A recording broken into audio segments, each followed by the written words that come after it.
Good afternoon, everyone. I'm Tracy Berry, live in the KGW newsroom. We start with breaking news this afternoon. We have confirmed reports that a gunman has opened fire inside the Clackamas Town Center. This is the big mall right off of I-205 in the Sunnyside area. Eyewitnesses have told us that the gunman fired somewhere between 10 to 15 shots before his gun jammed. They also tell us that 3 people have been hit. 3 ambulances are on the scene. The gunman allegedly was wearing a hockey mask at the time. The entire mall is in lockdown. We're trying to determine exactly what has happened, but as you can imagine, at this point, the gunman appears to still be on the loose. It was an automatic weapon of some kind. That the shots were fired somewhere near the food court escalator. Everyone started running and screaming, and then we realized that those were gunshots. It was hard to hear because it echoed throughout the entire mall, and it was horrible.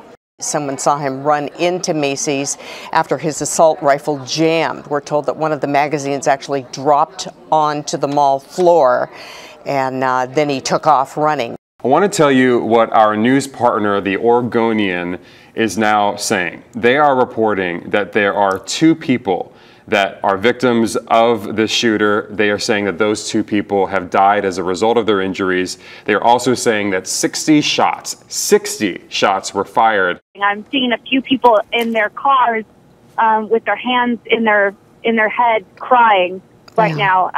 It's just a very emotional, difficult scene. It feels very surreal even as a reporter to see this.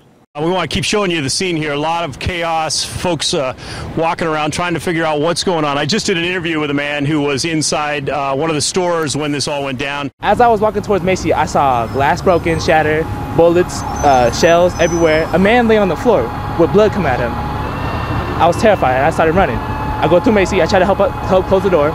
And then on the other side, where between Jamba, that vinegar place and Best Buy, there was another, I think it was a pedestrian laying there. And I think she was shot. Everybody else was running, and so I put the baby back in the stroller, and we just ran like hell, and everybody was screaming, and it was awful. It was awful. It wasn't just 1 or 2 shots. It was just shots after shots after shots, like a massacre. A friend of mine that I had met inside texted me and said that she was in hiding in the back room, and there was a shooting, and that the guy that was standing next to her got shot, and as the gunman aimed the gun at her, the gun jammed, and she took off running, and the gunman took off running. So I told her to get out of there, but she said, "We can't. He's running around. We can hear him, so we're just hiding in a back room right now." Woodburn police just showed up. Milwaukee police are here. Troutdale police, Clackamas. This is kind of an all-hands-on-deck. If you're in the area and you've got a badge, you should be here. The big question that we're all going to want to know, is this man, this alleged shooter, in custody or injured himself at this point? Local law enforcement responded to an active shooter at the Clackamas Town Center. That incident is no longer active, and we believe that the shooter that was involved has been neutralized. When you say neutralized, is he surrendered, been taken into custody, been shot and killed? I don't have any details in regards to that, and I will get those details and release them soon. Appreciate the sensitivity of using the word neutralized, but I think folks at home want to know, is this guy dead? Again, I will release that information as soon as I can verify it, but he has been neutralized. There is still a great deal to do. They are going now systematically through the mall looking for groups of people who are still inside Clackamas Town Center, hiding, taking cover while the gunman was on the loose. We saw SWAT come in, and they told us to stay in until further notice because they're still searching for the other people. Eventually they got to us, and they had a bunch of guards all around us. We are surrounded by SWAT, and they ushered the whole group out at once, and like women and children first, the whole standard procedure. In my 14 years of flying television, this is probably the biggest or one of the biggest scenes I've ever been to. There are police cars, fire trucks, and ambulances literally everywhere, and they're still coming to the scene. I can see them coming up and down both directions along 405.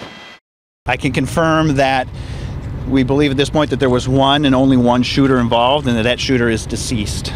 In addition to that, we have at least one patient who was taken from the mall with a traumatic injury, and at least 2 that were deceased, in addition to the shooter.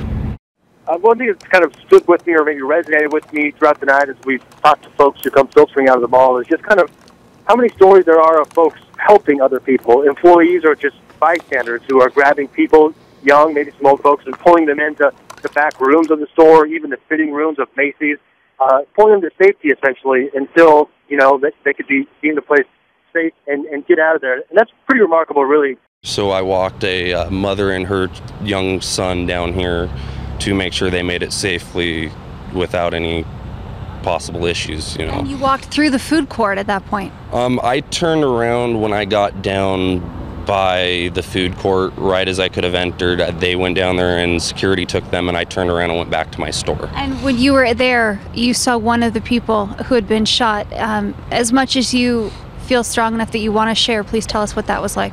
It's overwhelming. I mean, it's something you don't want to see, and it's definitely something that's going to be with me for a while. I seen one person down. They were performing CPR on her, and that's all I seen. I didn't stick around long enough to find out. I went and got myself back into a safe area until the mall was able to get us cleared out. One of the things that law enforcement offers is counseling services through traumatic incident committees, and every agency is a little different, but the Clackamas County Sheriff's Office has that availability. That's why school systems, that's why professional counselors need to be available to process and talk with these individuals, and we can't let stories like this die within the first 24 hours because we know the repercussions are going to last longer than that. Like, you see things in movies like this and you hear about things like this on the news, but you never would think it would happen to you, and it's just crazy that I was there, and if I would have a minute earlier, that could have been me. It's just, I hope everyone's okay from this, and they're all in my prayers. It's unreal. Many of those employees, the majority of them now have been released and are out meeting with their family and hopefully traveling home.